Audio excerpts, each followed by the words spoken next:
Bonjour et bienvenue dans cette nouvelle édition. À la une de l'actualité, nouveau drame sur la route en Côte d'Ivoire.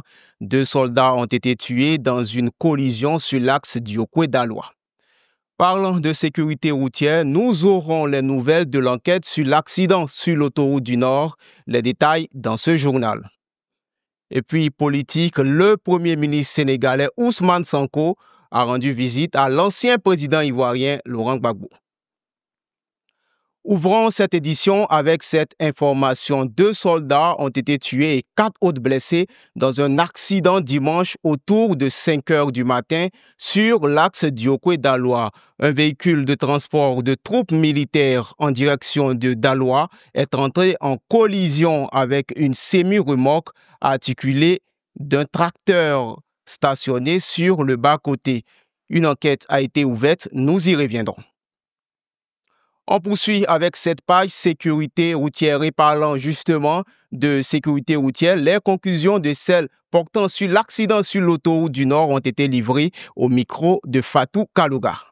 L'accident a lieu au moment où la remorque a autorisation de circuler.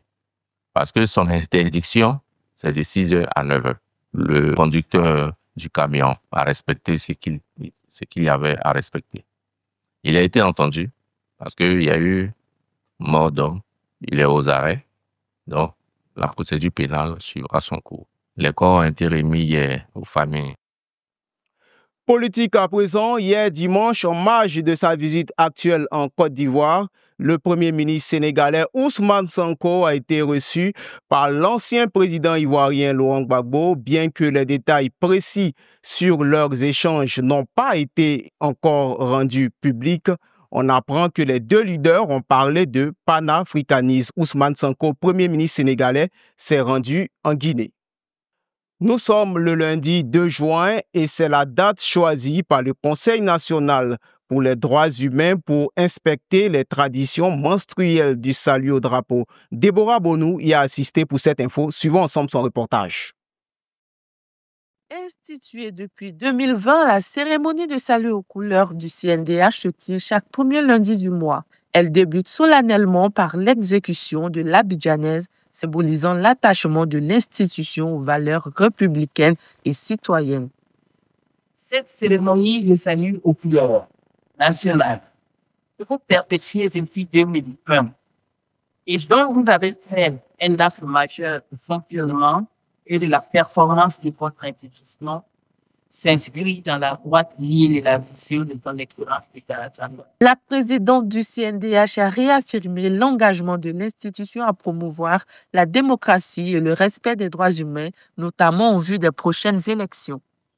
Aucun citoyen, quel que soit son genre, son origine, sa situation économique ou son handicap, ne doit se sentir exclu du processus électoral tant qu'il respecte les règles et actes. Le CNDH travaillera avec acharnement pour que l'égalité soit une réalité dans le strict respect des normes et des institutions de notre pays.